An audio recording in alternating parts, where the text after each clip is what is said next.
नमस्कार, जय हिंद, वंदे मातरम साथियों। कैसे हैं आप सभी? आशा करता हूं आप सभी स्वस्थ और मस्त होंगे। साथियों, जैसा कि आप देख रहे हैं कि आज का टॉपिक संधि है, जिसमें हम संधि के बारे में एकदम पूरे डिटेल के साथ बहुत ही आसान भाषा में संधियों को टिक के साथ जानेंगे। तो दोस्तों, इस क्लास को देखने के बाद आप संधि से बनने वाले जितने भी प्रश्न हैं, आप उनको सिर्फ चुटकियों में सॉल्व करने वाले हैं। तो क्लास के अंत तक जरूर बने रहें। यह क्लास सभी एग्जाम्स के लिए बहुत ही महत्वपूर्ण है दोस्तों। तो संधि को जो है एक हम बहुत ही आसान भाषा के साथ और टिकी वे में लेकर आए हैं, तो आप संधि की क्लास देखना जरूर। दोस्तों, मैं आपसे एक गुजारिश करूंगा कि आप एक पेन और एक स्वर्णिम कलम लीजिएगा और उस स्वर्णिम कलम की सहायता से अपने भविष्य को सुंदर अक्षरों द्वारा लिखिएगा। तो आप जो है इन सभी टॉपिक को अपनी कॉपी में नोट जरूर करना और नोट डाउन करके जो है उनका बीच बीच में रिवीजन भी किया करना। तो संधि क्या होता है? तो संधि की हेडिंग डाल के उसके नीचे लिखिएगा, दो वर्णों के मेल से जो विकार या परिवर्तन होता है उसे संधि कहते हैं। तो संधि किसे कहते हैं? दो वर्णों के मेल से जो विकार या परिवर्तन उत्पन्न होता है उसे संधि कहते हैं। तो दोस्तों, जब भी कोई दो वर्ण मिलकर आपस में जो है कोई परिवर्तन या विकार उत्पन्न करते हैं तो वहां पर संधि होती है। कैसे होते हैं? जैसे कि रामा धन ईश बराबर रमेश, तो यहाँ पर दो वर्णों के योग से तीसरे का परिवर्तन होकर उत्पन्न हुआ है, तो यहाँ पर संधि है। अब दूसरा है विद्या धन आलय बराबर विद्यालय, तो यहाँ पर भी दो वर्णों के मेल से विकार या परिवर्तन हुआ है, तो यहाँ पर भी संधि है। तो जब भी दोस्तों कोई एक शब्द दो वर्णों में टूट जाता है तो वो भी संधि होता है। तो संधि की परिभाषा तो हमने जान लिया है। तो संधि को देखेंगे कि ये कितने भागों में टूटकर जो है क्या क्या निर्माण करता है। दोस्तों, उसके नीचे लिखिएगा संधि और संधि कितने वर्णों में टूटता है। तो संधि तीन वर्णों में टूटता है। पहला सम, दूसरा धा और तीसरा की। तो दोस्तों, कभी कभी जो है आपसे ये पूछ लिया जाता है कि संधि में उपसर्ग क्या है, संधि में धातु क्या है और संधि में प्रत्यय क्या है। तो आप जो है प्रश्न देखकर एकदम अचंभित हो जाते हैं कि यह क्या पूछ लिया। तो आप जो है अपनी कॉपी में नोट डाउन करें कि संधि में सम उपसर्ग होता है और धा धातु होती है और की प्रत्यय होता है। सम उपसर्ग और संधि में धातु धा होता है और संधि में प्रत्यय की होता है। तो इस बात को नोट करिएगा। और संधि का अर्थ क्या होता है? तो संधि शब्द का अर्थ होता है मेल या योग। तो संधि शब्द का अर्थ क्या होता है? मेल या योग होता है। दोस्तों, इस क्लास को पूरी तरह से देखिएगा क्योंकि ये क्लास आपके एग्जाम्स की दृष्टि से बहुत ही महत्वपूर्ण है। अब दोस्तों देखेंगे कि संधि विच्छेद किसे कहते हैं। तो चलते हैं संधि विच्छेद की तरफ। तो संधि विच्छेद किसे कहते हैं? तो संधि विच्छेद की हेडिंग डालिएगा और उसके नीचे लिखिएगा संधि का अर्थ होता है। संधि का क्या अर्थ होता है? तो संधि का अर्थ होता है मिलना और विच्छेद का अर्थ होता है अलग करना। तो संधि विच्छेद क्या होता है? तो संधि विच्छेद के नीचे पूरी परिभाषा लिखेगा, संधि युक्त वर्णों को अलग अलग करना ही संधि विच्छेद है। तो संधि विच्छेद क्या है? तो संधि युक्त वर्णों को अलग अलग करना ही संधि विच्छेद है। जैसे कि विद्यार्थी लिखा हुआ है तो इसको दो भागों में जब हम तोड़ेंगे तो यह संधि विच्छेद हो जाएगा। अब विद्यार्थी को हम दो भागों में तोड़ते हैं, विद्या धन अर्थी बराबर विद्यार्थी, तो विद्यार्थी का संधि विच्छेद विद्या धन अर्थी होता है। तो जब भी दोस्तों किसी भी शब्द को दो छोटे छोटे शब्द में तोड़ दिया जाता है तो उसे संधि विच्छेद कहते हैं। अब दोस्तों जानेंगे कि संधि के प्रकार कितने होते हैं। तो चलते हैं संधि के प्रकारों की तरफ कि संधि होती कितने प्रकार की हैं। तो दोस्तों, संधि के प्रकार की हेडिंग डालकर उसके नीचे लिखिएगा कि संधि तीन प्रकार की होती हैं। तो संधि कितने प्रकार की होती हैं? तो संधि तीन प्रकार की होती हैं। कौन कौन सी होती हैं? तो पहला स्वर संधि, दूसरा व्यंजन संधि और तीसरा विसर्ग संधि। तो संधि तीन प्रकार की होती हैं। पहला स्वर संधि, दूसरा व्यंजन संधि और तीसरा विसर्ग संधि। तो स्वर संधि का निर्माण कैसे होता है? जब स्वर वर्ण का स्वर्ण वर्ण के साथ योग होता है तो वहां पर स्वर संधि होती है, और जब व्यंजन वर्ण के साथ स्वर या व्यंजन वर्ण का योग होता है तो वहां पर व्यंजन संधि होती है। तो जब व्यंजन वर्ण के साथ स्वर या व्यंजन वर्ण का योग होता है तो वहां पर व्यंजन संधि होती है। और तीसरी है विसर्ग संधि। तो विसर्ग संधि के साथ जब स्वर या व्यंजन वर्ण का योग होता है तो वहां पर विसर्ग संधि होती है। तो विसर्ग संधि के साथ जब विसर्ग के साथ स्वर वर्ण या व्यंजन वर्ण का योग होता है तो वहां पर विसर्ग संधि होती है। दोस्तों, यह क्लास बहुत ही महत्वपूर्ण होने वाली है, तो आप क्लास के अंत तक बने रहें, क्योंकि यह क्लास आपके सभी एग्जाम्स के लिए इतनी महत्वपूर्ण है कि यदि आप इस क्लास को देख लेते हैं तो आप संधि को सिर्फ चुटकियों में पहचानना सीख जाएंगे। ये हम निश्चित तौर पर कह सकते हैं, पूरे विश्वास के साथ 100%। तो क्लास में बने जरूर रहें। तो चलिए चलते हैं, इन संधियों को सभी को डिटेल के साथ पढ़ते हैं। तो पहला दोस्तों हेडिंग डाल के लिखिएगा स्वर संधि, और उसके बगल में लिखिएगा स्वर।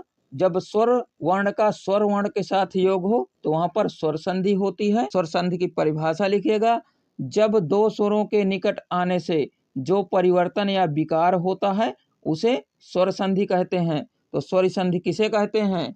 तो स्वर संधि किसे कहते हैं?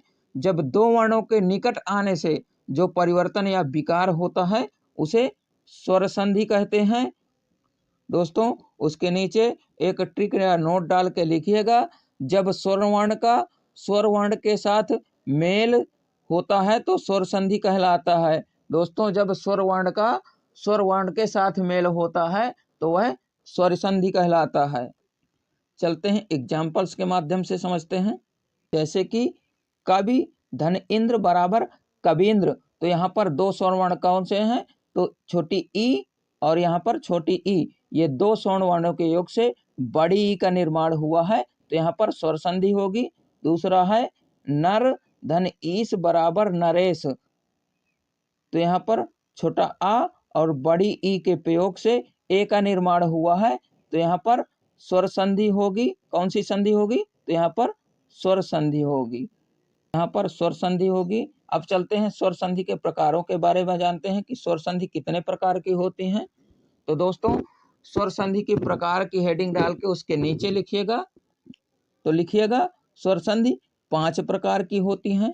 कौन कौन सी होती हैं? तो उसके नीचे लिखिएगा, पहला नंबर दीर्घ संधि, दूसरा नंबर गुण संधि, तीसरा नंबर वृद्धि संधि और चौथा नंबर यण संधि तथा पांचवा नंबर अयादि संधि।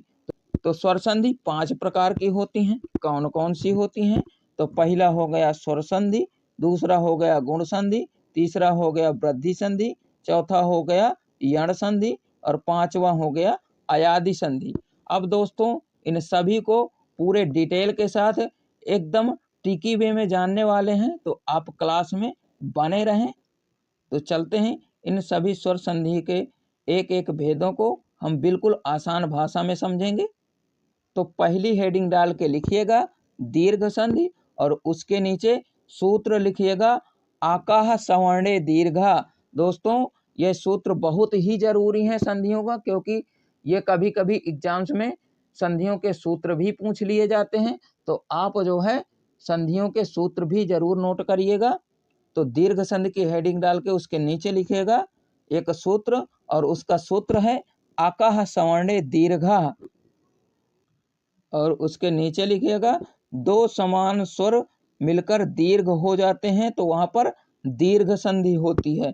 कैसे हो जाते हैं?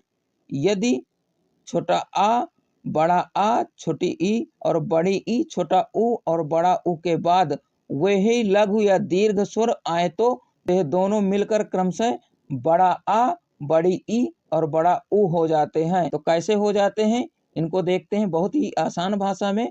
तो दोस्तों, उसके नीचे एक नोट डाल के लिखिएगा, यदि किसी वाक्य के बीच में बड़ा आ बड़ी ई और बड़ा ऊ की मात्रा लगी हो तो वहां पर दीर्घ संधि होगा। कैसे होगा? जैसे कि अन्न धन अभाव बराबर अन्ना भाव। तो ये अन्ना भाव में क्या लगा हुआ है? यहाँ पर बीच में बड़ा आ की मात्रा आई हुई है, तो यहाँ पर दीर्घ संधि होगी, क्योंकि यहाँ पर छोटा आ और छोटा आ के योग से बड़ा आ का निर्माण हुआ है, तो यहाँ पर दीर्घ संधि होगी। तो संधि को आप यदि हमारी क्लास के अंतर्गत देख लेते हैं तो आप जीवन में संधि को कभी नहीं भूलेंगे, ये हम निश्चित तौर पर कह सकते हैं। दूसरा है भोजन धन आलय बराबर भोजनालय। तो भोजनालय में बड़ा ना आया हुआ है, तो यहाँ पर बड़ा आ की मात्रा है, तो यहाँ पर दीर्घ संधि हो जाएगा। छोटा आ और बड़ा आ के योग से बड़ा आ का निर्माण हुआ है, तो यहाँ पर दीर्घ संधि है। गिरि धर इंद्र बराबर गिरीन्द्र। तो गिरीन्द्र में बड़ी ई की मात्रा बीच में आई हुई है, तो यहाँ पर भी दीर्घ संधि होगा। और गिरि धन ईश बराबर गिरीश। तो यहाँ पर छोटी ई और बड़ी ई के योग से बड़ी ई का निर्माण हुआ है, तो यहाँ पर भी दीर्घ संधि होगी। चलते हैं नेक्स्ट संधि की तरफ। तो नेक्स्ट संधि कौन सी है? तो नेक्स्ट संधि है गुण संधि। तो दूसरी संधि डाल के दोस्तों लिखिएगा गुण संधि, और उसके नीचे सूत्र डाल के लिखिएगा। सूत्र क्या है गुण संधि का? आद्य गुणा। तो दोस्तों इन सूत्रों को भी जरूर लिखिएगा, क्योंकि आपके एग्जाम्स में इन संधियों के सूत्र भी पूछे जाते हैं। तो गुण संधि का सूत्र है आद्य गुणा, और उसके नीचे लिखिएगा यदि छोटा आ या बड़ा आ के बाद छोटी ई या बड़ी ई या छोटा उ या बड़ा उ या ऋषि आए तो दोनों मिलकर क्रमशः ए और अर हो जाते हैं। तो यहाँ पर कैसे हो जाते हैं? तो ये उदाहरण के माध्यम से देखते हैं। देव धन इंद्र बराबर देवेंद्र। तो यहाँ पर आ ई मिलकर ए हो गए हैं, तो यहाँ पर कौन सी संधि होगी? जब आ और ई के योग से ए का निर्माण होता है तो वहाँ पर गुण संधि होती है। तो दोस्तों जब भी आ या ई का योग हो तो वहाँ पर गुण संधि होती है। चलते हैं एग्जाम्पल्स के माध्यम से समझते हैं, बिल्कुल ही आसान भाषा में। तो कैसे हो जाते हैं? जैसे कि लिखिएगा उसके नीचे। अब एग्जाम्पल्स के माध्यम से हम बिल्कुल आसान भाषा में दोस्तों आपको समझाने वाले हैं।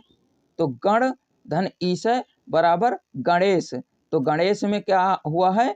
आ और बड़ी ई के योग से ए का निर्माण हुआ है, तो आ ई के योग से ए का निर्माण हुआ है, तो यहाँ पर गुण संधि होगी।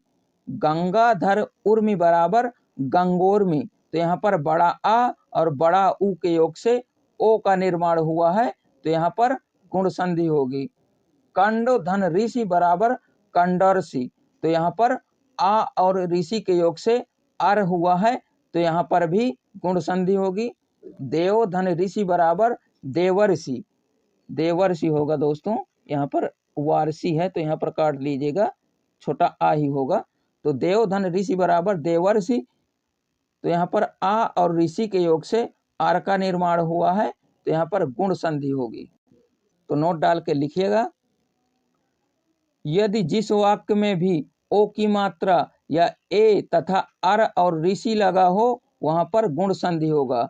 यदि दोस्तों किसी भी वाक्य में ए की मात्रा, ओ की मात्रा और अर और ऋषि हो वहां पर गुण संधि होगा। इस बात को ध्यान रखिएगा।